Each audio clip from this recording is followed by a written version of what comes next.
Battle through the heavens as god the flame emperor. Episode 395। एक जीवन में केवल एक व्यक्ति से प्यार करना काफी है। यह क्या है? अगले ही पल प्रकाश के पुत्र के शरीर में शुद्ध सफेद डॉक्यूई भी शुनर की सुनहरी डॉक्यूई द्वारा पीछे धकेल दी गई और बिना किसी निशान के गायब हो गई। अगले ही पल पूरे हॉल में कई सुनहरी ज्वालाएं प्रकट हुईं। सुनहरी ज्वाला डॉक्यूई के अस्तित्व के साथ शुनर के शरीर से धीरे धीरे विकीर्ण हो रही थी। यह ज्वाला वास्तव में डॉक्यूई को जला सकती है? क्या यह हो सकता है? मीका भी अत्यंत आश्चर्यचकित था।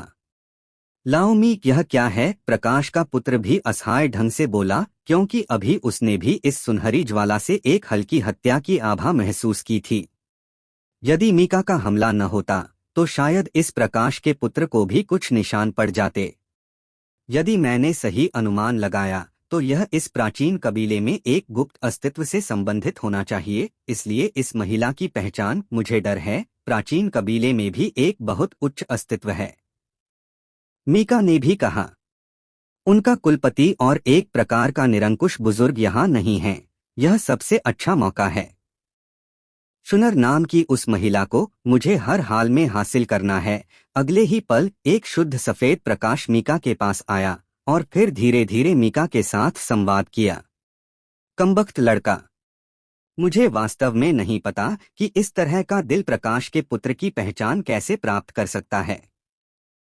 यदि यह पोप का आदेश न होता तो तुम लड़के को पहले ही। मीका ने भी अपने दिल में ठंडे स्वर में फटकारा और कहा, मिस शुनर, आप क्या कर रही हैं? इससे हमारे चर्च और आपके प्राचीन कबीले के बीच की एकता को ठेस पहुंचेगी। मीका ने भी हंसा, क्योंकि यह केवल शुनर के शरीर पर सुनहरी ज्वाला थी, लेकिन यह उसके शरीर में डॉक्यूई को हल्के से जला रही थी। वह एक सम्मानित लाल कपड़ों वाला आर्चबिशप है, एक सम्मानित डॉशियान शक्तिशाली व्यक्ति, जिसे 5 सितारा डॉ सम्राट की मध्य अवस्था की एक महिला द्वारा इस तरह से व्यवहार किया जा रहा है। यह दर्शाने के लिए पर्याप्त है कि इस महिला का शरीर सामान्य नहीं है। मैंने कहा, शुनर का पहले से ही परिवार है। कृपया वापस लौटें, शुनर ने भी ठंडे स्वर में फटकारा और फिर अपने दिल में कुछ नाराजगी के साथ प्रकाश के पुत्र और लाल कपड़ों वाले आर्चबिशप से कहा, क्या?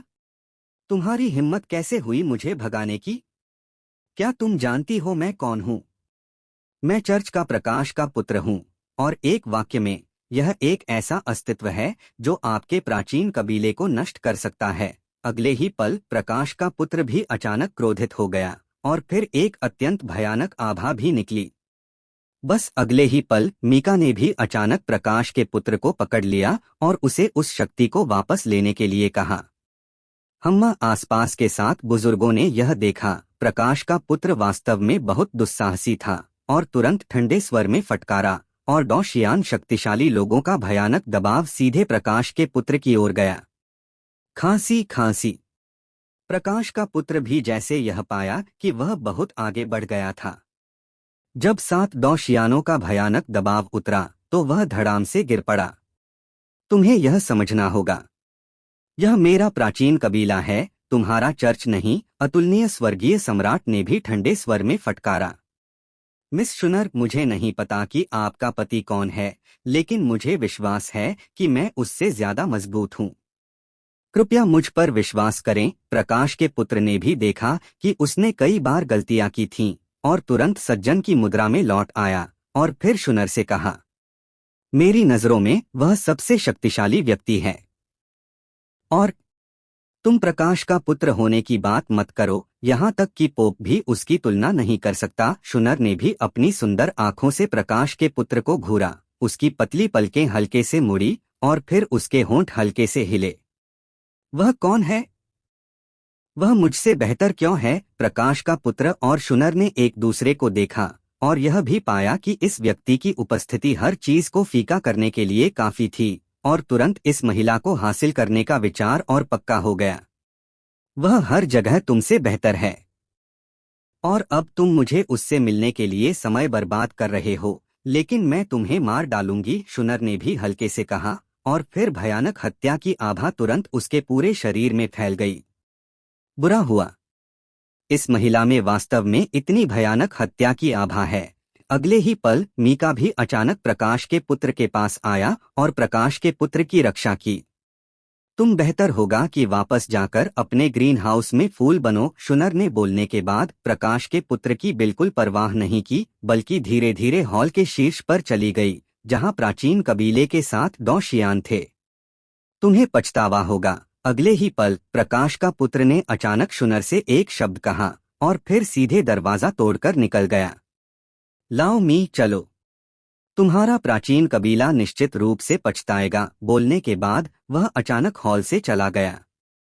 चलो, यह सिर्फ चर्च है, शायद हमारे प्राचीन लोग उनसे डरेंगे। दोनों के जाने को देखते हुए कई डॉशियान ने भी कहा।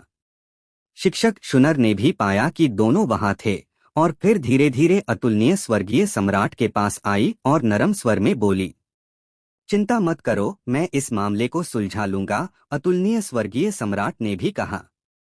धन्यवाद मास्टर। चूंकि कोई काम नहीं है तो शुनर पहले चली जाएगी और शुनर के पिता को शिक्षक से देखभाल करने की परेशानी होगी। शुनर ने भी हल्के से कहा। अरे, तुम इतनी जल्दबाजी में क्यों हो, छोटी लड़की? अतुलनीय स्वर्गीय सम्राट ने भी असहाय रूप से कहा। ठीक है, यह तुम्हारे लिए है।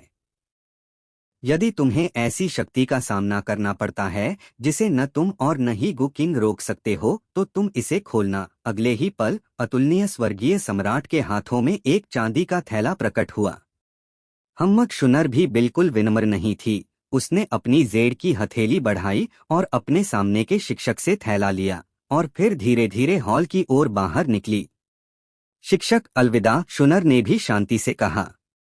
बोलने के बाद वह भी 7 डॉशियानों की नजरों से गायब हो गई। गु किंग के अलावा और कौन शुनर के पीछे चली। शुनर, यह वास्तव में एक अच्छा नाम है। अतुलनीय स्वर्गीय सम्राट ने भी गायब होती शुनर को महसूस किया और तुरंत कहा। लेकिन इस क्षण अतुलनीय स्वर्गीय सम्राट के दिमाग में एक स्मृति याद आई।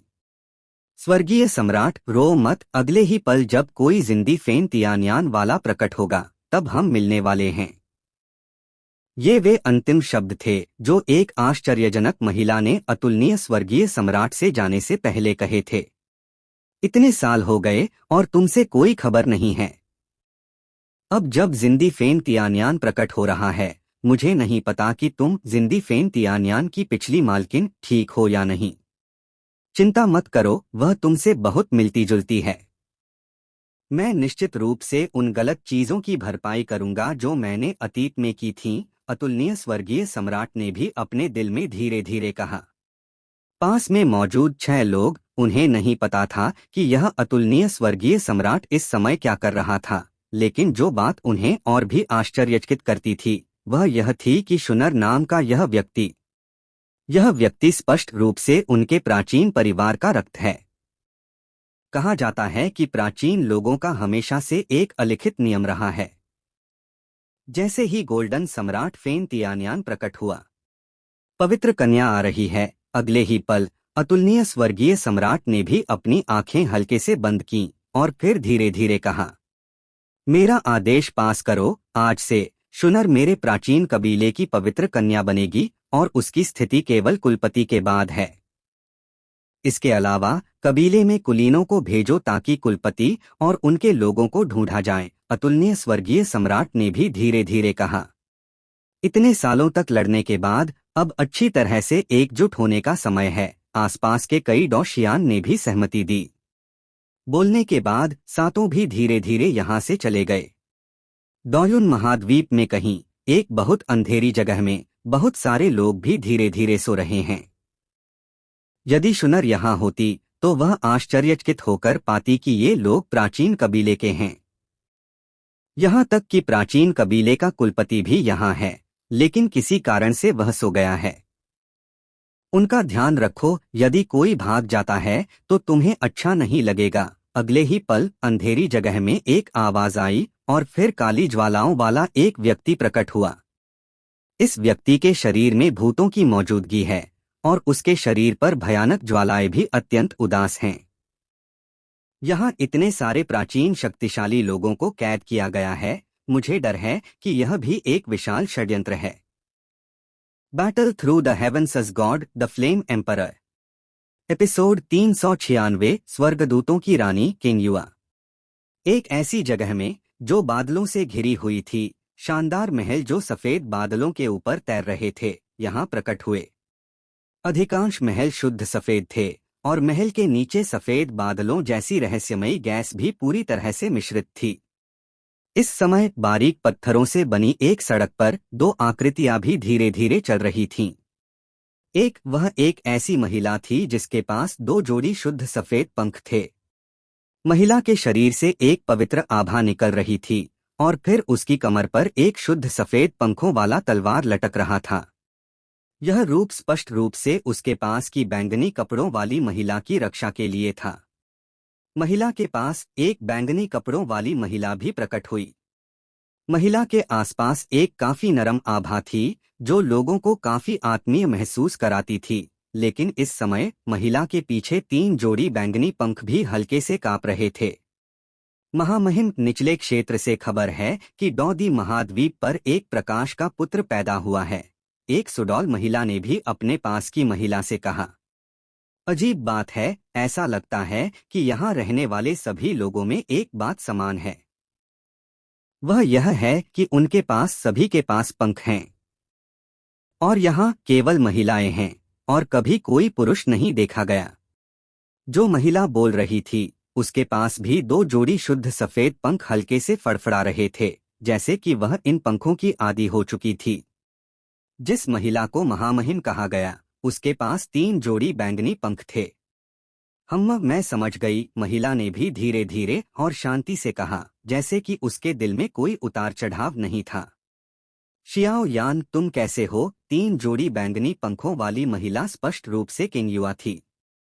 वह महिला जो शियाओ यान द्वारा बचाई गई थी जब वह डौदी महाद्वीप पर अभी अभी आई थी। आज की किंग युआ भी इस स्वर्गदूतों के साम्राज्य में आ चुकी है और उसने बहुत सारी शक्ति में महारत हासिल कर ली है। इस स्वर्गदूतों के साम्राज्य में वह रानियों की श्रेणी में भी शामिल हो गई है। इस समय किंग युआ पहले शियाओ यान से मिलने के समय की तुलना में काफी बढ़ गई है। किंग युआ के सीने पर हल्का उभरा हुआ सीना, गालों पर दयालु मुस्कान वाला चेहरा और बैंगनी पुतलियां इस समय की किंग युआ भी काफी आकर्षक थी, जो निस्संदेह किंग युआ की वृद्धि को दर्शाता था। आखिरकार इस समय स्वर्गदूतों का यह साम्राज्य अभी भी कई महादूतों के नियंत्रण में है। किंग युआ के लिए यह स्वर्गदूत परिवार की सुरक्षा में धीरे धीरे बढ़ी है। आखिरकार यहाँ तक कि महादूत के पास केवल 3 जोड़ी सफेद पंख हैं। बैंगनी रंग के लिए यह स्वर्गदूत परिवार के शाही रक्त की निशानी है। केवल शाही रक्तपात वाले लोग ही ऐसे पंखों को जन्म दे सकते हैं। बैंगनी, इसका मतलब है कि किंग युआ भविष्य में पुनर्जनन जादू में महारत हासिल करेगी। यह पुनर्जनन की जादुई तकनीक शिखर शक्तिशाली लोगों द्वारा सम्मान के साथ व्यवहार करने के लिए पर्याप्त है। इसलिए अब किंग युआ की स्थिति शायद पूरे स्वर्गदूतों के साम्राज्य में एक रानी की तरह है। यदि उनकी ताकत की कमी न होती तो मुझे डर है कि कई महादूत पहले ही पूरे स्वर्गदूतों के साम्राज्य को किंग युआ को सौंप चुके होते। लेकिन सौभाग्य से किंग युआ को राहत मिली। आखिरकार यदि उसे पूरे स्वर्गदूतों के साम्राज्य का प्रबंधन करना पड़ता तो यह सोचने में ही सिरदर्द होता। हाँ, कैशा दीदी, आपने अभी क्या कहा? डौदी महाद्वीप। अगले ही पल किंग युआ को अचानक कुछ याद आया। उसकी सुंदर आंखें हल्के से मुड़ी और फिर उसने अभी पास में खड़ी महिला को घूरा। डौदी महाद्वीप के ऊपर चर्च में एक प्रकाश का पुत्र प्रकट हुआ है। थोड़ी देर बाद मैं रानी से भी आपको एक स्वर्गदूत आशीर्वाद देने के लिए कहूंगी। इसलिए इस प्रकाश के पुत्र में भी हमारी स्वर्गदूतों की कुछ क्षमताएं हैं, कैशा भी बचाते हुए बोली, लेकिन उसकी आवाज नरम हो गई थी। जाहिर है, यद्यपि उसके सामने की रानी दुनिया में छोड़ी गई थी, उसका कोई स्वभाव या तेवर नहीं था। यह काफी अच्छा है, इसलिए इसने उनके स्वर्गदूत साम्राज्य में कई बहनों का विश्वास कम समय में जीत लिया था। डौदी महाद्वीप के ऊपर क्या यह शियाओ यान है? अगले ही पल किंग युआ का छोटा चेहरा भी अपेक्षा से भरा था और फिर उसने कैशा को घूरा। शियाओ यान, यह शियाओ यान नहीं है, इसका नाम है। अगले ही पल कैशा भी कुछ हद तक उलझन में थी, लेकिन कैशा ने ना कहा, और जब वह जारी रखने वाली थी, किंग युआ ने उसे बीच में रोक दिया। ओह, यह वह नहीं है। मुझे नहीं पता कि वह अब कैसे है। शुरुआत में मुझे उसे धन्यवाद देने का समय नहीं मिला। अगले ही पल किंग युआ ने भी धीरे धीरे दूर की ओर घूरा, लेकिन उसकी बैंगनी पुतलियों में भी हल्की अपेक्षा प्रकट हुई। आखिरकार शियाओ यान को भी स्वर्गदूत कबीले से किंग युआ को आकर्षित करने वाले व्यक्ति ने बताया था जब शियाओ यान ने उसके लिए गुबेन पेयुआन गोली बनाई थी, इसलिए इस समय किंग युआ केवल शियाओ यान के प्रति आभारी नहीं थी। ओह, हमारी छोटी राजकुमारी किसके बारे में सोच रही है? कैशा ने भी मजाक किया। नहीं नहीं, कैशा दीदी, मेरे साथ मजाक मत करो। किंग युआ ने यह सुनकर जल्दी से कहा, लेकिन उसके गाल भी अत्यंत गुलाबी हो गए। जाहिर है कि वह बिल्कुल छिपाने में अच्छी नहीं थी। कैशा दीदी, क्या मैं दुनिया में नीचे जाकर देख सकती हूँ? अगले ही पल किंग युआ ने अपने होठों को हल्के से काटा, जैसे कि उसने एक निर्णय लिया हो, और फिर धीरे धीरे पास में खड़ी कैशा से कहा, दुनिया में नीचे जाना। कैशा ने यह सुनकर अपनी आंखें हल्के से सिकोड़ लीं, और वह जाहिर तौर पर अपने सामने की रानी के अचानक विचार से स्तब्ध थी। तुम अचानक दुनिया में नीचे क्यों जाना चाहती हो? यहाँ रहना अच्छा है, कैशा ने भी अपने दिल में कहा। नहीं, तुम में हमारे स्वर्गदूत परिवार और शाही परिवार का रक्त है, और जब तक तुम में आत्मरक्षा की शक्ति नहीं है, तुम नीचे नहीं जा सकती। कैशा ने भी सीधे नकार दिया। यह कैसे हो सकता है? कैशा दीदी, मैं एक दिन नीचे जाऊंगी। वह दिन कैसा रहेगा? अगले ही पल किंग युआ ने बिल्कुल हार नहीं मानी और अपेक्षा के साथ कैशा से कहा, नहीं, जब तक तुम 2 शियान में नहीं करती, या 6 जोड़ी 12 पंखों का जन्म नहीं होता। अगले ही पल कैशा ने भी धीरे धीरे कहा, ठीक है, मैं समझ गई। किंग युआ ने भी अपनी आवाज को थोड़ा कम किया, फिर धीरे धीरे कहा, कैशा दीदी, चलो, आज मुझे भी जल्दी से अभ्यास करने की जरूरत है। किंग युआ ने बोलने के बाद वह भी आगे की ओर चली। आगे स्वर्गदूत परिवार का अभ्यास स्थल था। हाँ, शियाओ यान, यह वास्तव में भाग्यशाली था कि तुमने शुरू में इस छोटी राजकुमारी को बचाया था, लेकिन तुम्हारी वजह से ऐसा लगता है कि हमारी छोटी राजकुमारी को तुम्हारे बारे में कुछ अन्य विचार हैं। कैशा ने भी उच्च युद्ध भावना के साथ किंग युआ को देखा और अपने दिल में कहा।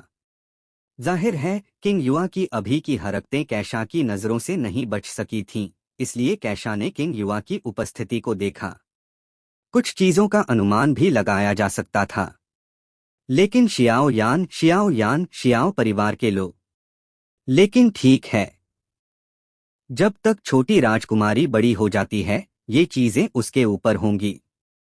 आखिरकार जब तक छोटी राजकुमारी ने पुनर्जनन जादू में महारत हासिल कर ली, मुझे डर है कि 7 क्षेत्रों के केंद्र के लोग भी छोटी राजकुमारी का सम्मान करेंगे। कैशा ने योजना बनाकर समाप्त किया और पीछे चली। शियाओ यान, मेरा इंतजार करो। उस समय मैं एक कमजोर महिला थी जिसे तुम्हारी मदद की जरूरत थी, लेकिन अगली बार जब तुम मुझे देखोगे, मैं बहुत शक्तिशाली होऊंगी। कम से कम मैं तुम्हारे लिए बोझ नहीं बनूंगी। किंग युआ ने भी अपने दिल में कहा। Please like and subscribe to novel reader YT to get more episodes. Battle through the heavens as god, the flame emperor. Episode 397, नीलामी की पूर्व संध्या। 10 दिन जल्दी बीत गए। 9 दिन पलक झपकते ही बीत गए, और आखिरी दिन बाकी था। शुआनलिंग रॉयल फैमिली नीलामी, जो शुआनलिंग में 3 दिनों तक एक समृद्ध विश्व मानी जाती थी, शुरू होने वाली थी। शरीर ठीक होना चाहिए, फिर भी वह क्यों नहीं जागी? इस समय बिस्तर पर सपाट लेटी हुई म्यू यिंगयिंग की कलाई को शियाओ यान ने धीरे से पकड़ा था, और फिर शियाओ यान के शरीर से एक अत्यंत कोमल शक्ति निकली, और फिर धीरे धीरे म्यू यिंगयिंग की चोटों की जांच की। शियाओ यान की बात करें तो उसने भी 23 प्रकार की विभिन्न अग्नियों की दृढ़ काया पर भरोसा किया, और कुछ उच्चस्तरीय उपचार दवाओं के साथ 9 दिनों में अपनी चोटों को ठीक कर लिया। इसे महारत हासिल करने के लिए यह निस्संदेह उस समय से अधिक शक्तिशाली था जब उसने 4 सितारा डॉ सम्राट पूर्णता में अभी अभी ब्रेक थ्रू किया था। क्या हुआ? क्या वह अभी तक नहीं जागी? कमरे का दरवाजा धीरे से खोला गया और फिर म्यू फेंग भी अंदर आया। बिस्तर पर अभी भी लेटी हुई म्यू यिंगेंग को देखकर बोला, चोट ठीक हो जानी चाहिए, लेकिन मुझे नहीं पता कि वह अभी तक क्यों नहीं जागी। शियाओ यान ने भी सिर हिलाया, थोड़ा उलझन में। वैसे शियाओ यान, मेरे पास पूछने का समय नहीं था। तुम्हें अंदर क्या मिला? वरना 4 सितारा डॉ सम्राट पूर्णता स्तर और 5 सितारा डॉ सम्राट की मध्य अवस्था की ताकत के साथ तुम इतने शर्मिंदगी में नहीं होते। म्यू फेंग ने एक जिज्ञासु बच्चे की तरह कहा। हम शुआनलिंग इंपीरियल पूल में शुआनलिंग इंपीरियल फैमिली एनश्राइनमेंट हॉल की डकैती में फंस गए। 8 सितारा डॉ दी पूर्णता स्तर की ताकत, शियाओ यान ने भी गंभीरता से कहा। उसके मास्टर जिनलॉन्ग किंग ने एकांतवास में जाने से पहले शियाओ यान को निर्देश दिया था कि यह म्यू फेंग ऐसा व्यक्ति है जिसके साथ वह दोस्ती कर सकता है, इसलिए शियाओ यान ने भी इसके बारे में उसे बताया। क्या अगले ही पल म्यू फेंग भी आश्चर्यचकित हो गया। 8 सितारा डॉ दी पूर्णता स्तर की ताकत, यह उनके ह्यूमन पैलेस में वरिष्ठ म्यू शुजी के बराबर है। यह शियाओ यान स्वर्ग में भागने में सक्षम था। यह भयानक है। कोई आश्चर्य नहीं कि वह जुड़वा भूत सम्राटों को मारने वाला था। म्यू फेंग भी अपने दिल में अत्यंत हैरान था, क्योंकि यह शुआनलिंग इंपीरियल पूल शुआनलिंग इंपीरियल फैमिली का क्षेत्र है और उनकी शुआनलिंग इंपीरियल फैमिली अपने ही क्षेत्र में लोगों को मारने की हिम्मत करती है। यह बहुत दुस्साहसिक है। कोई आश्चर्य नहीं कि एल्डर जू इतने नाराज हैं। म्यू फेंग को यह भी समझ में आया कि एल्डर जू इतने नाराज क्यों थे। यह पता चला कि उनके मंडप के 2 शिष्यों पर किसी और के क्षेत्र में सक्रिय रूप से हमला किया गया था। वह नाराज कैसे नहीं हो सकते? लगता है मुझे भविष्य में इस शुआनलिंग रॉयल फैमिली के साथ थोड़ा और सावधान रहना होगा। अगले ही पल म्यू फेंग के दिल में भी एक योजना थी। खांसी खांसी।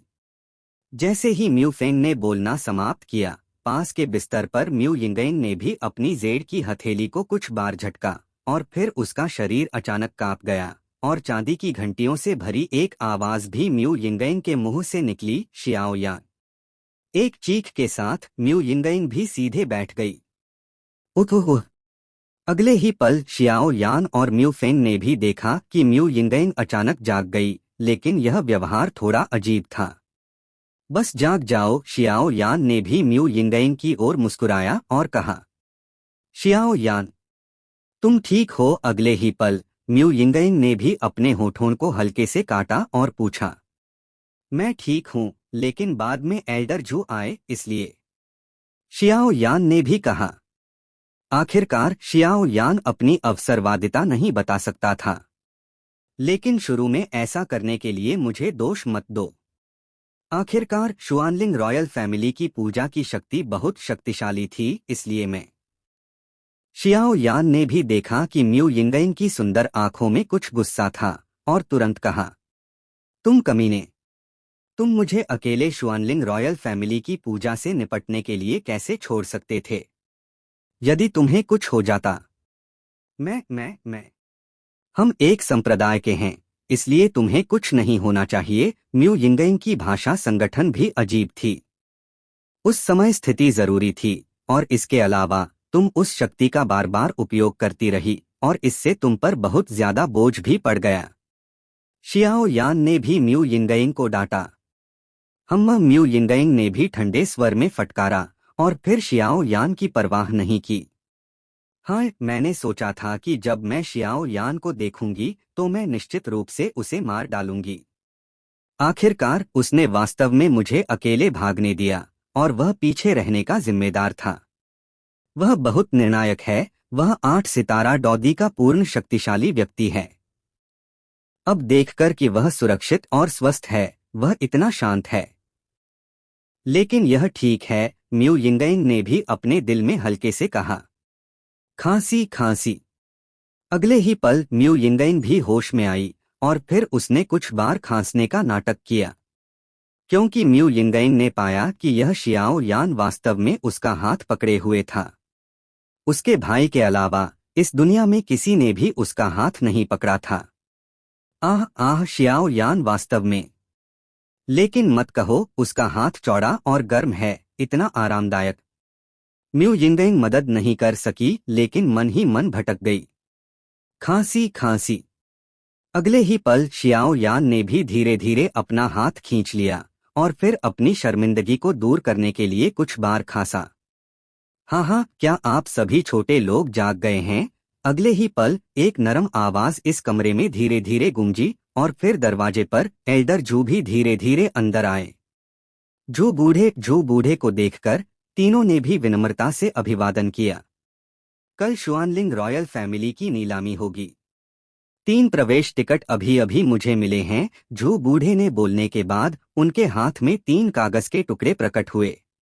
ये 3 कागज के टुकड़े थे जिन पर पीली किरणें थीं। पूरे शरीर पर शुआनलिंग रॉयल फैमिली नीलामी बड़े अक्षरों में ड्रैगन और फीनिक्स नृत्य के साथ उकेरी गई थी, जो काफी शानदार थी। मुझे नहीं पता कि इस नीलामी में क्या अजीब चीजें होंगी। जो बूढ़े ने भी 3 प्रवेश टिकटों को शियाओ यान और अन्य लोगों को बांट दिया और फिर धीरे धीरे कहा, जो बूढ़े, शुआनलिंग रॉयल फैमिली की नीलामी क्या है? पास में खड़े म्यूफेंग ने भी प्रवेश टिकट की असाधारणता को महसूस किया और तुरंत कहा, हाँ हाँ, तथाकथित शुआनलिंग रॉयल फैमिली की नीलामी को पूरे शुआनसान संतियान में सबसे भव्य आयोजन माना जा सकता है। आखिरकार डान वु द्वारा नियंत्रित उच्चस्तरीय औषधीय गोलियों के अलावा इस शुआनलिंग रॉयल फैमिली की नीलामी में सब कुछ है। मुझे याद है कि आखिरी बार शुआनलिंग रॉयल फैमिली ने 10 साल पहले एक नीलामी आयोजित की थी।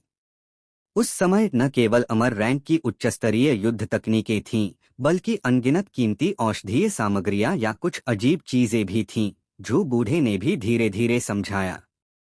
शियाओ यान और अन्य लोग यह सुनकर अचानक बहुत खुश हो गए, क्योंकि अब शियाओ यान को अभी भी पवित्र ज्वाला को निगलने के लिए कुछ आवश्यक चीजों की कमी थी।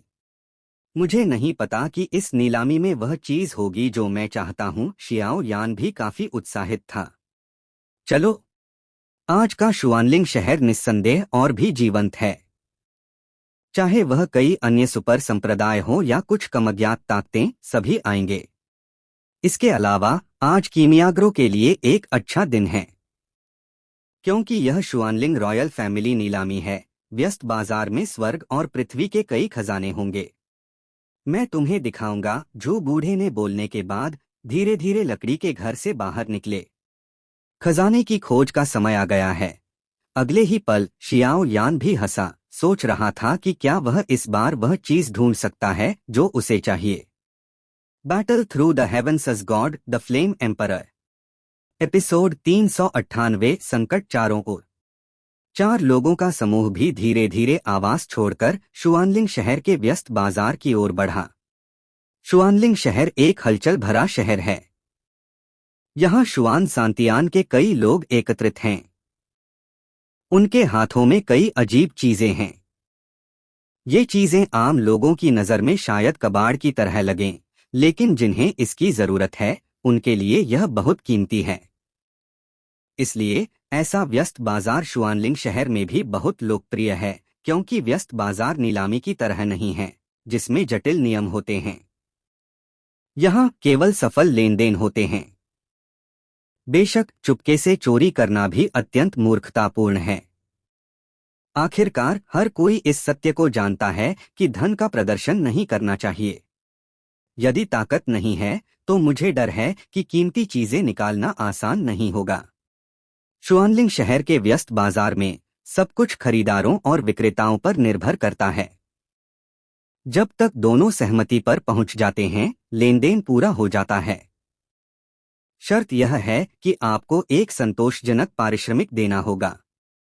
चारों ने भी शुआनलिंग शहर में लंबे समय तक चहलकदमी की और फिर धीरे धीरे शहर के केंद्र में पहुंचे।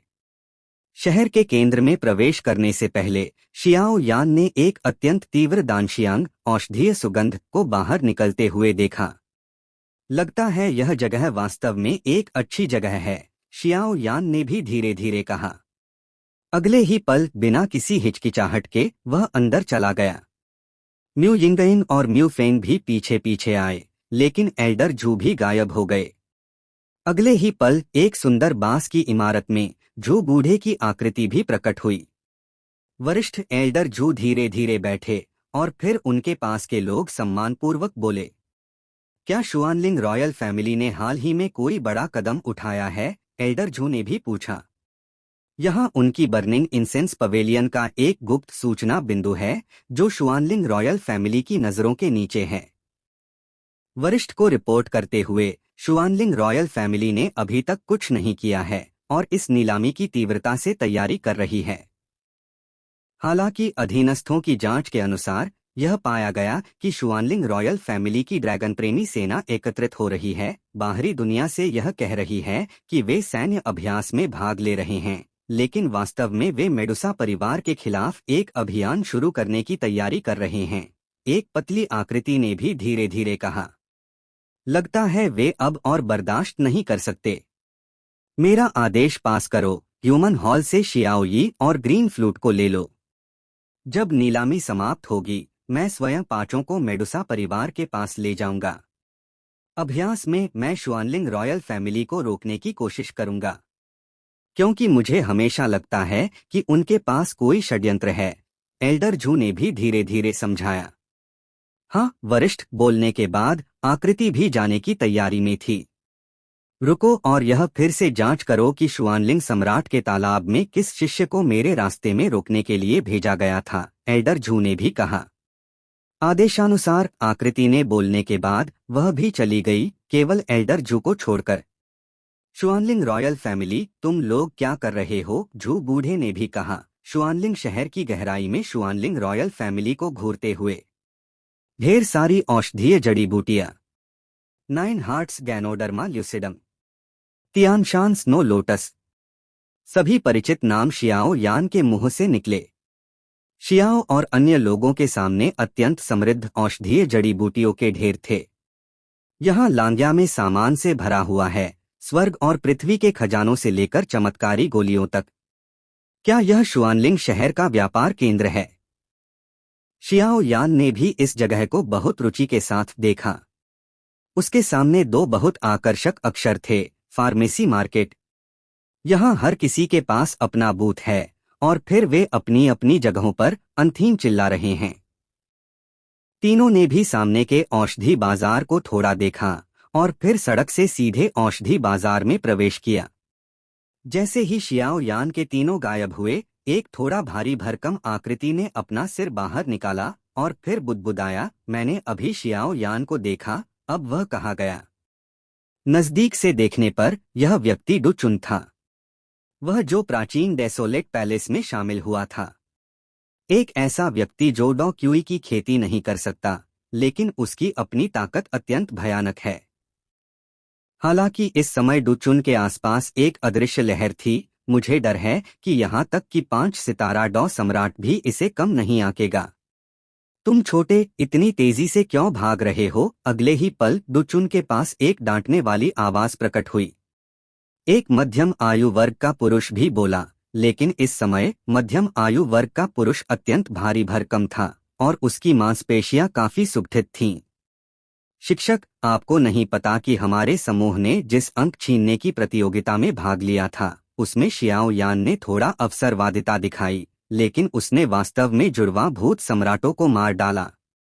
उस समय मैंने गुप्त रूप से कसम खाई थी कि चूंकि शियाओ यान ने मेरी जान बचाई, मैं भविष्य में उसे चुकाऊंगा। लेकिन उससे पहले मुझे अभी भी उसे हराने के लिए लड़ना है। डुचुन ने भी हंसा, लेकिन वह मुस्कान सादगी से भरी थी, लेकिन इसे छिपा नहीं सका। हालांकि तुम थोड़े भोले हो, तुम्हें बनाया जा सकता है। अगले ही पल उसके पास का मध्यम आयु वर्ग का पुरुष भी धीरे धीरे बोला। बोलने के बाद दोनों भी सीधे व्यस्त शहर में चले गए। हाँ, यह वास्तव में दिलचस्प है। न केवल बर्निंग इंसेंस पवेलियन के लोग यहाँ हैं, बल्कि प्राचीन डेसोलेट पैलेस के लोग भी हैं। अगले ही पल सोलोमन की आकृतियां भी धीरे धीरे व्यस्त शहर के पास एक चायखाने में प्रकट हुईं। जाहिर है शियाओ यान और प्राचीन डेसोलेट पैलेस के लोग अभी उनकी नजरों में आ गए थे। तीनों में वे सभी काले लबादे पहने हुए थे जो उनके शरीर को ढक रहे थे, लेकिन तीनों में दो काफी शानदार आकृतियां थीं और बीच में एक काफी पतली आकृति थी। जूजन यहाँ होना चाहिए ना। 3 सोलोमन लोगों में से एक गहरी आवाज भी थी। हम 3 आकृतियों में से एक काफी लंबी आकृति ने भी कहा। कब कार्रवाई करेंगे? एक और उसी तरह की भारी भरकम आकृति वाला पुरुष भी बोला। रुको, आखिरकार शुआनलिंग रॉयल फैमिली की रुकावट विफल हो गई, इसलिए शुआनलिंग रॉयल फैमिली में सीधे कार्रवाई करना अच्छा नहीं है। बेहतर है कि नीलामी खत्म होने तक इंतजार करें जब तक वे शुआनलिंग रॉयल फैमिली छोड़ दें। पतली आकृति ने भी कहा। हाँ मेरे स्वामी, पतली आकृति ने अभी बोलना समाप्त किया और उसके आसपास की 2 भारी भरकम आकृतियों ने भी कहा। जूजन, इस बार तुम कैसे बचोगे? पतली आकृति ने भी धीरे धीरे कहा। यह सोलोमन भूत विश्व से कुछ संबंध रखता है, लेकिन मैंने इसका पीछा करने के बाद यहाँ कोई क्यों नहीं है? अगले ही पल सोलोमन के 3 काले कपड़ों वाले शक्तिशाली लोगों से थोड़ी दूरी पर अंतरिक्ष भी अजीब तरह से कांप गया और एक परगेटरी हॉल का व्यक्ति हवा में प्रकट हुआ। ठीक है, पहले वापस जाकर संप्रदाय मास्टर को रिपोर्ट करते हैं। अजीब रन के साथ जुड़ा हुआ व्यक्ति बोलने के बाद गायब हो गया और शुरू से अंत तक किसी ने इसे नहीं देखा। चलो, मुझे नहीं पता कि शुआनलिंग रॉयल फैमिली की इस नीलामी में क्या अजीब चीजें प्रकट होंगी। अगले ही पल एक कीमियागर के कपड़ों में सजी एक आकृति भी इस शुआनलिंग शहर में प्रकट हुई और फिर वीआईपी कक्ष की ओर चली। यह कीमियागर भी काफी वृद्ध था, लेकिन कीमियागर के कपड़ों पर 4 रेखाओं के साथ उकेरा गया चांदी का बैज भी अत्यंत चमकदार था। चाहे कोई भी हो, एक नज़र में देखा जा सकता है कि यह स्पष्ट रूप से एक उच्चस्तरीय कीमियागर के कपड़े हैं और यहाँ तक कि कपड़ों पर बैज से भी देखा जा सकता है कि यह व्यक्ति वास्तव में दूसरे दर्जे के सम्राट की प्रारंभिक स्तर तक पहुँच चुका है। यह कई 4 सितारा डॉ सम्राटों को पागल करने और उसकी ओर दौड़ने के लिए पर्याप्त है। यह वास्तव में डानगुसे है। यहाँ तक कि दूसरा दर्जा सम्राट कीमियागर को भी भेजा गया है। लगता है कि इस नीलामी में वस्तुएं वास्तव में कम नहीं हैं। तमाशा देखने वाले लोग धीरे धीरे समझ गए। चलो चाचा, मुझे आशा है कि इस नीलामी में वह होगा जो हमें चाहिए। दूसरे दर्जे के सम्राट रैंक कीमियागर के पास एक काफी नाजुक दिखने वाली लड़की भी है, लेकिन इस लड़की के शरीर पर 3 रेखाओं के साथ उकेरा गया बैज भी वितरित है। प्रभावशाली रूप से वह भी पहली सम्राट रैंक के शिखर पर एक कीमियागर है। Battle through the heavens as god the flame emperor. Episode 399। सभी पक्ष एकत्रित। शुआनलिंग रॉयल फैमिली के गहराई में एक काफी शांत बांस के जंगल में। वेन जी, चीजें कैसी चल रही हैं? राजा शुआनलिंग भी धीरे धीरे मंडप में बैठे और फिर धीरे धीरे बोले। राजा, नीलामी तैयार है, बस कल शुरू होने की प्रतीक्षा है। वेन जी ने भी सम्मानपूर्वक कहा। यह अच्छा है। इस नीलामी की चीजें बहुत कीमती हैं, इसलिए कोई गलती नहीं होनी चाहिए। अपनी सुरक्षा शक्ति को नजरअंदाज न करें, राजा शुआनलिंग ने भी उदासीनता से कहा। हाँ, वेन जी ने बोलने के बाद वह भी तुरंत हट गए। आखिरकार इस नीलामी को पूरी तरह से वेन जी को सौंपा गया था, इसलिए उन्हें अपना सर्वश्रेष्ठ करना था। मुझे नहीं पता क्यों मेरी बाईं पलक क्यों बार बार कूद रही है। क्या यह एक बुरा शकुन है? राजा शुआनलिंग ने भी अपने आप से कहा। लेकिन ठीक है, इस नीलामी के खत्म होने के बाद हम उस मेडुसा पर हमला करने के लिए निकलेंगे। नौरंगों वाला निगलने वाला अजगर, तुम मेरे हथेली से नहीं बच सकते। हम जूजन, बस सोलोमन के लोगों के तुम्हें संभालने की प्रतीक्षा करो। यानजी, तुम देरसबेर मेरी हो जाओगी। हाँ हाँ हाँ। राजा शुआनलिंग की हंसी भी अत्यंत क्रूर थी। आज का शुआनलिंग रॉयल फैमिली और शुआनलिंग शहर निस्संदेह सबसे जीवंत हैं। आखिरकार कल नीलामी शुरू होने वाली है और कई सुपर संप्रदाय या कुछ प्रमुख ताकतें भी इस शुआनलिंग शहर में रहेंगी ताकि कल की नीलामी की प्रतीक्षा करें। आखिरकार इस कीमत की नीलामी में निश्चित रूप से विचित्र खजाने भरे होंगे। यदि आप 1 या 2 को अपनी जेब में डाल सकते हैं तो यह आपकी अपनी ताकत और आपके पीछे के संप्रदाय के लिए बहुत अच्छा होगा। शुआनलिंग शहर में दो अत्यंत शक्तिशाली ताकतें भी हैं। एक ताकत जिसे तुलिंग परिवार कहा जाता है, हालांकि नाम बहुत सुखद नहीं है, लेकिन यह परिवार शुआनलिंग रॉयल फैमिली की स्थापना के समय से अस्तित्व में है, इसलिए इसका आधार काफी बड़ा है। इस कबीले में पृथ्वी प्रकार की डॉ क्यूई के साथ एक भयानक शक्तिशाली व्यक्ति है। शुआनलिंग रॉयल फैमिली ने मेडुसा परिवार की रक्षा करने वाली महान दीवार बनाई और यह भी इस परिवार की ताकत पर निर्भर था। अन्यथा शुआनलिंग रॉयल फैमिली की शक्ति के साथ यदि वे महान दीवार बनाना चाहते तो यह निस्संदेह अत्यंत कठिन होता। आखिरकार इस तुलिंग परिवार में पृथ्वी गुण डॉ क्यूई का उपयोग मुझे डर है कि पूरे शुआन सांतियान में बेजोड़ है। एक और ताकत अजीब बात है, सन परिवार है। सन परिवार हमेशा शुआनलिंग रॉयल फैमिली का संरक्षक रहा है, लेकिन शुआनलिंग रॉयल फैमिली ने भी देखा है कि सन परिवार की महत्वाकांक्षाएं छोटी नहीं हैं, और ऐसा लगता है कि वे अस्पष्ट रूप से उनकी शुआनलिंग रॉयल फैमिली की स्थिति को प्रतिस्थापित करना चाहते हैं। बस उन्हें शुआनलिंग रॉयल फैमिली के कुछ पुराने राक्षसों का डर था, इसलिए उन्होंने जल्दबाजी में कार्रवाई करने की हिम्मत नहीं की। इस संबंध में शुआनलिंग रॉयल फैमिली भी सन परिवार की मंशा से अवगत है, लेकिन उन्होंने इसे स्पष्ट नहीं किया। इसी कारण से सन परिवार और शुआनलिंग रॉयल फैमिली एक दूसरे के साथ शांति से रहे हैं।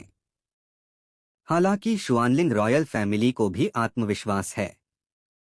यदि सन परिवार विद्रोह करता है तो यह कहना भयानक होगा कि परिवार नष्ट हो जाएगा। तुम छोटी लड़की, क्या तुम धीरे नहीं चल सकती? क्या तुम अपने मास्टर और मेरी बूढ़ी हड्डियों को थकाना चाहती हो? एक अप्रिय आवाज भी महिला के पीछे से आई। ठीक है, मेरे अच्छे मास्टर, यदि आप तेजी से नहीं चलते तो अच्छी चीजें दूसरों द्वारा चुन ली जाएंगी। महिला ने भी अपने मास्टर को पाया और तुरंत मुड़ गई। बोलने वाले दो लोगों में से एक दयालु बूढ़ा व्यक्ति था। बूढ़ा व्यक्ति पीले कपड़ों में था और सामने की महिला को मुस्कान के साथ घूर रहा था। उसकी पुतलियों से स्थिरता भी उसके पूरे शरीर को दर्शाती थी, और उसके शरीर में सांस भी बहुत शांत थी, जैसे कि एक पहाड़ की तरह जिसमें इंद्रधनुष जैसी आभा थी। और उसके सामने की महिला भी पीले कपड़ों में थी और उसकी काया काफी पतली थी, लेकिन महिला के छोटे बाल भी उसकी विचित्रता को पूरी तरह से दर्शाते थे।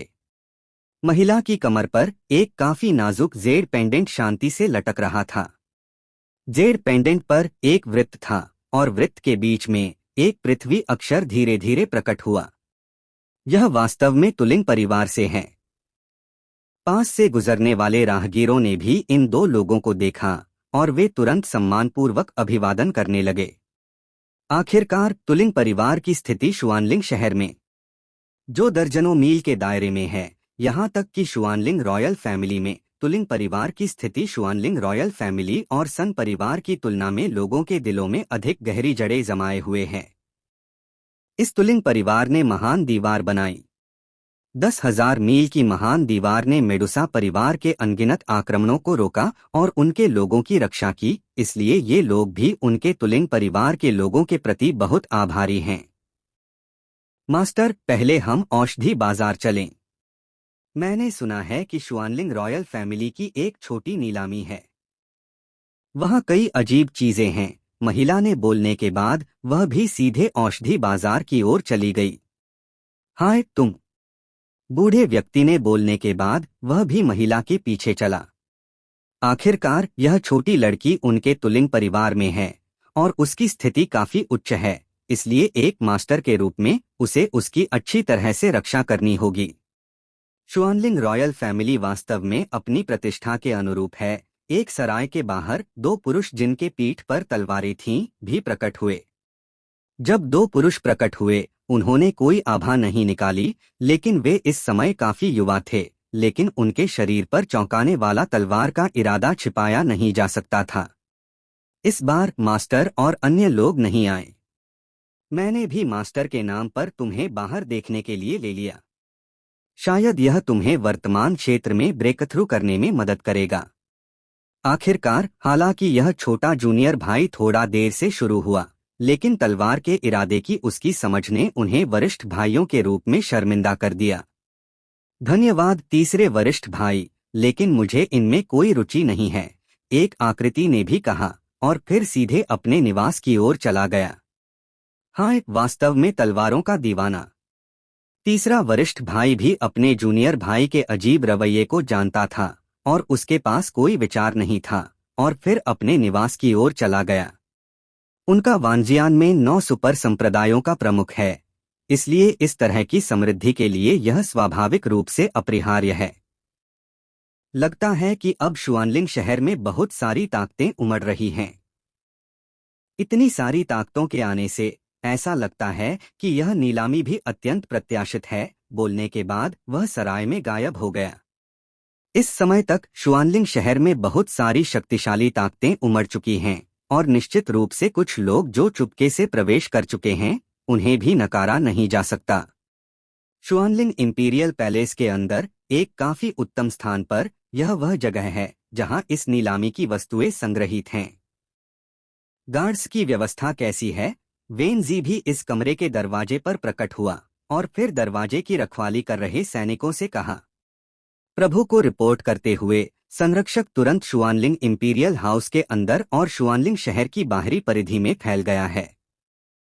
कोई भी तब तक घुसपैठ नहीं कर सकता जब तक कि वह अमर योद्धा न हो, सैनिक ने भी सम्मानपूर्वक कहा। यह ठीक है। आपकी मेहनत के लिए धन्यवाद। इस नीलामी के खत्म होने के बाद मैं आपको एक लंबी छुट्टी दूंगा। अच्छी तरह से काम करो। वेन जी ने बोलने के बाद वह भी यहाँ से चला गया। सैनिकों ने यह सुनकर और भी अधिक मेहनत से गश्त शुरू कर दी। Battle through the heavens as god the flame emperor. Episode 403 यू लिंगलॉन खरगोश। शियाओ यान और अन्य लोग भी औषधि बाजार में प्रवेश कर गए और फिर लगातार घूमते रहे। पहले तो कुछ उच्चस्तरीय कीमती औषधीय सामग्रियों को ढूंढने के लिए, और दूसरा यह देखने के लिए कि शुआंतियान सांतियान नीलामी की पूर्व संध्या को क्या समृद्धि कहा जा सकता है। यहाँ तक कि शियाओ यान इतने सारे स्वर्ग और पृथ्वी के खजानों के सामने उनकी आंखें गर्म हो गईं और उनका दिल हिल गया, क्योंकि यहाँ कुछ अत्यंत कीमती चीजें थीं जो शियाओ यान को काफी ललचाती थीं।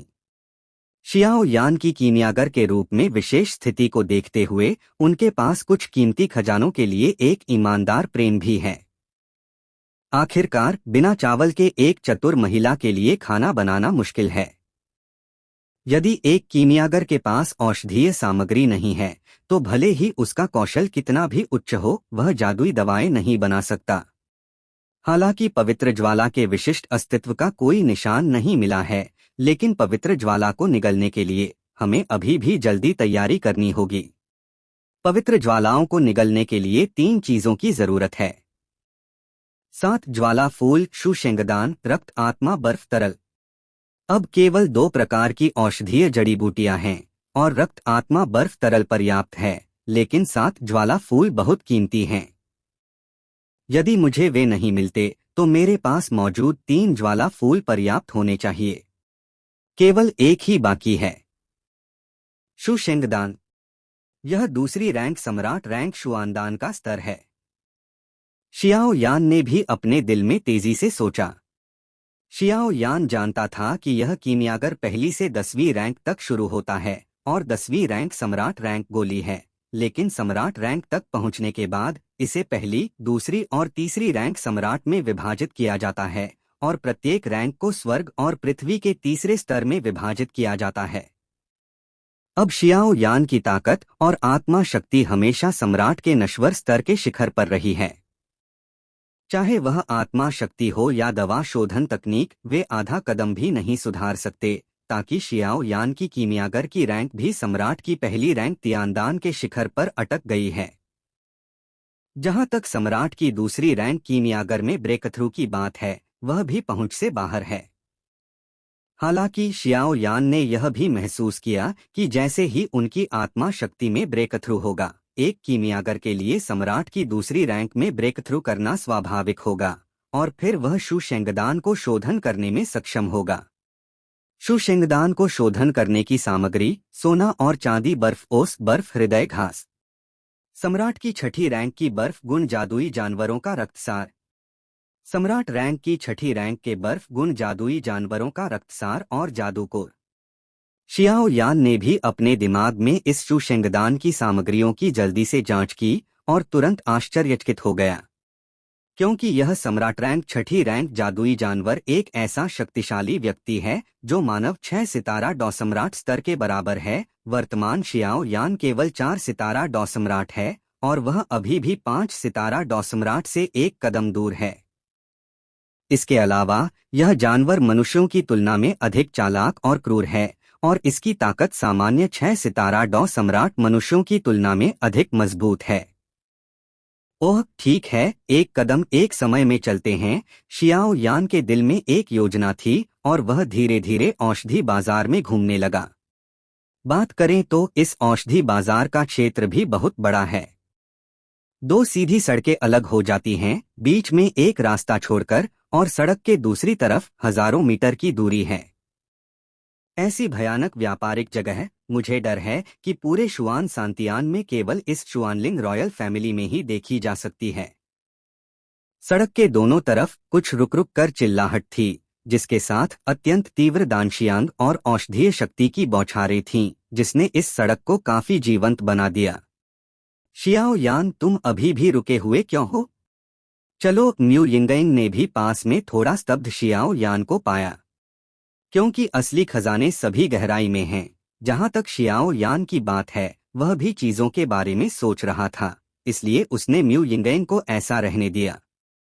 गुजरते समय इसे न छोड़े। सबसे अच्छा 100 साल पुराना लकड़ी गैनोडर्मा ल्यूसिडम लकड़ी गुण अभ्यासों की प्रैक्टिस के लिए भी अवर्णनीय लाभ हैं। 9वीं रैंक की गोलियां, फेंगजी गोली, उपयोगकर्ता की गति को कम समय में बढ़ा सकती है। भागने के लिए एकमात्र जादुई गोली, इसे न छोड़े। शियाओ यान और अन्य लोग भी रास्ते से धीरे धीरे गहराई की ओर चलते रहे और रास्ते में कई व्यापारी चिल्ला रहे थे, लेकिन यह स्पष्ट था कि इस स्तर की अधिकांश औषधीय जड़ी बूटियां और औषधियां केवल डॉ सम्राट के लिए उपयुक्त हैं। यह औषधि बाजार वास्तव में जीवंत है, म्यू यिंगयिंग ने काफी खुशी से कहा, और फिर उसने शियाओ यान और अन्य लोगों को छोड़ दिया, सामने की ओर दौड़ गई और फिर कुछ अजीब चीजों वाले एक बूथ पर रुककर बैठ गई। लड़कियां स्वाभाविक रूप से कुछ सुंदर और प्यारी चीजों का विरोध करने में असमर्थ होती हैं, और म्यू यिंगयिंग के लिए भी यह सच है। उसके लिए थोड़ा इंतजार करें, शियाओ यान ने असहाय रूप से कहा। मुझे कुछ खरीदना है, तुम लोग पहले जाओ, मैं थोड़ी देर में वहां पहुंच जाऊंगा। यह देखकर म्यू फेंग ने भी कहा, ठीक है, औषधि बाजार की गहराई में इकट्ठा हो। यहाँ बहुत सारे लोग हैं, इसलिए बिछड़ न जाए। शियाओ यान ने भी म्यू फेंग से कहा, बिना ज्यादा पूछे। आखिरकार शियाओ यान के अनुमान के अनुसार यह म्यू फेंग कुछ भूतों को खत्म करने में विशेषज्ञता प्राप्त करने वाली चीजें इकट्ठा कर रहा होगा। मुझे पता है, म्यू फेंग ने इसका जवाब दिया और भीड़ में गायब हो गया। मैंने सुना है कि शुआनसान सांतियान का औषधि बाजार असाधारण है, और आज इसे देखकर यह वास्तव में असाधारण है। शियाओ यान ने भी मुड़कर उस जगह को देखा जिससे वह अभी अभी गुजरा था। हालांकि इस औषधि बाजार का प्रवेश द्वार ज्यादातर केवल डॉ सम्राट के नीचे उपयोग के लिए उपयुक्त कुछ औषधीय सामग्रियां हैं, लेकिन कुछ औषधीय सामग्रियां और औषधियां यहाँ तक कि शियाओ यान की नजरों से भी पहली बार देखी गई हैं, इसलिए इस औषधि बाजार के प्रति उसे काफी उम्मीदें हैं। मुझे आशा है कि यह औषधि बाजार मुझे निराश नहीं करेगा। शियाओ यान ने भी धीरे धीरे मुस्कुराया और फिर वह म्यू यिंगयिंग को गहराई की ओर खींचने के लिए तैयार था, क्योंकि शियाओ यान अपनी विशाल आत्मा संवेदना पर भरोसा करते हुए यह भी स्पष्ट रूप से महसूस कर रहा था कि इस औषधि बाजार की गहराई में एक लगभग अस्पष्ट आभा थी, भी अत्यंत भयानक है। म्यू यिंगयिंग, हाँ, वह कहाँ है? अगले ही पल शियाओ यान भी आश्चर्यचकित हो गया, क्योंकि अभी अभी शियाओ यान ने स्पष्ट रूप से इस म्यू यिंगयिंग को एक आत्मा शक्ति के साथ लॉक किया था और इसे खोना असंभव था। बॉस, यह बहुत अच्छा लगता है। यह कितने का है? एक चांदी की घंटी जैसी आवाज भी धीरे धीरे शियाओ यान के सामने गूंजी। यह सुनकर शियाओ यान ने भी असहाय रूप से कंधे उचकाए और फिर अचानक पाया कि म्यू यिंगयिंग उसके सामने थी। इस समय म्यू यिंगयिंग पूरी तरह से झुकी हुई थी, एक हाथ से अपनी रंगीन पोशाक पकड़े हुए थी और दूसरे हाथ से उसने भी बूथ पर मौजूद काफी नाजुक छोटे खरगोश को धीरे से उठाया था। यह एक खूबसूरती से उकेरा गया शुभंकर था, जिसमें 3 जीवंत खरगोश के हाथ, खरगोश के पैर और खरगोश की पूंछ थी, लेकिन जेड का सिर आश्चर्यजनक रूप से 3 था। यह क्रिस्टल साफ और काफी प्यारा लगता था। अगले ही पल म्यू यिंगयिंग ने भी इस नाजुक दिखने वाले छोटे खरगोश को उठाया और अपनी बड़ी पानी भरी आंखों से जेड हाथ पर मौजूद चीज को घूरने लगी। छोटे खरगोश को पूरी तरह से घूर रही म्यू यिंगयिंग वास्तव में मजेदार थी और उसके पास खड़ा शियाओ यान भी रुचि के साथ इंतजार कर रहा था। हाँ छोटी लड़की, यह एक अच्छी चीज है।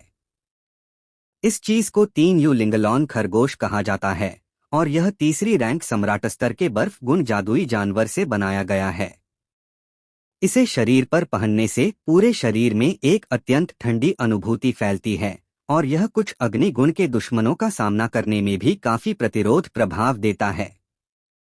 ऐसा सुंदर जेड, यह भी तुम्हारी सुंदरता को पूरक करता है। बूथ के मालिक के ऊपर एक हंसी भी प्रकट हुई। Please like and subscribe to novel reader YT।